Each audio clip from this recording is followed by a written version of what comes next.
একটা বিষয় খেয়াল করলে আপনারা দেখতে পাবেন যে যেই জিনিসটা যত বেশি মূল্যবান সেই জিনিসটার প্যাকেজিং কিন্তু তত বেশি থাকে।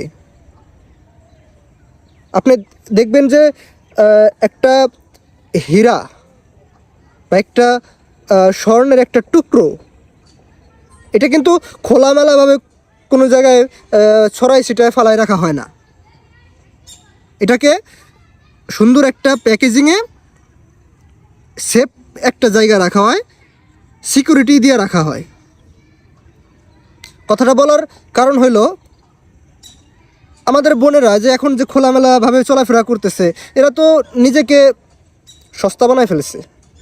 স্বর্ণ হইতে পারে নাই, স্বর্ণের একটা টুকরো হইতে পারে নাই, হীরার একটা টুকরো হইতে পারে নাই, তারা নিজেকে লোহার একটা খণ্ড বানায় ফেলছে, লোহার টুকরো বানায় ফেলছে, যেটা দেখা যায় যে স্বাভাবিকভাবেই দোকানের আশেপাশে ছড়াই ছিটে থাকে, কয়েকদিন পর মরিচিকা ধরে যায়। আপনাকে তো আল্লাহ তাআলা পর্দা ফরজ করছে, কিন্তু আপনি খোলামেলাভাবে থাকেন।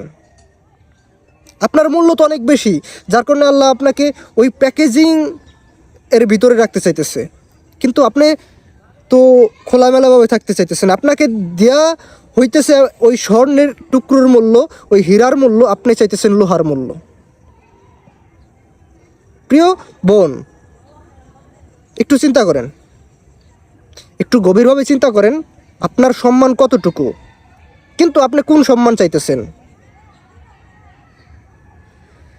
একটা জিনিস স্বাভাবিকভাবে দেখবেন যে রাস্তা দিয়ে যদি কোনো বোরকা পরা মেয়ে বা বোরকা পরা কোনো মহিলা হেঁটে যায়, একটা যত খারাপ ছেলে হোক, যত খারাপ মানুষই হোক, তাকে দেখে কিন্তু মাথাটা নিচে করে, তাকে দেখে মাথাটা নিচু করে সম্মানের সাথে পাশ কেটে চলে যায়। কিন্তু যে মেয়েটা, যে মহিলাটা ওই চিপা চাপা জিন্স প্যান্ট আর টি শার্ট পরে রাস্তাঘাটে চলাফেরা করে, তাকে কি ওই সম্মানটা দেয়, নাকি তাকে টিস করে? প্রিয় যুবক বোন, আপনি আপনার নিজের সম্মানটা বুঝলেন না। আপনার সম্মান তো ওই হীরার টুকরোর মতন, ওই লোহার টুকরোর মতন না, ওই স্বর্ণের টুকরোর মতন, কিন্তু আপনি আপনার নিজের সম্মানটা বুঝলেন না। আফসোস আর দুঃখের বিষয় এটা।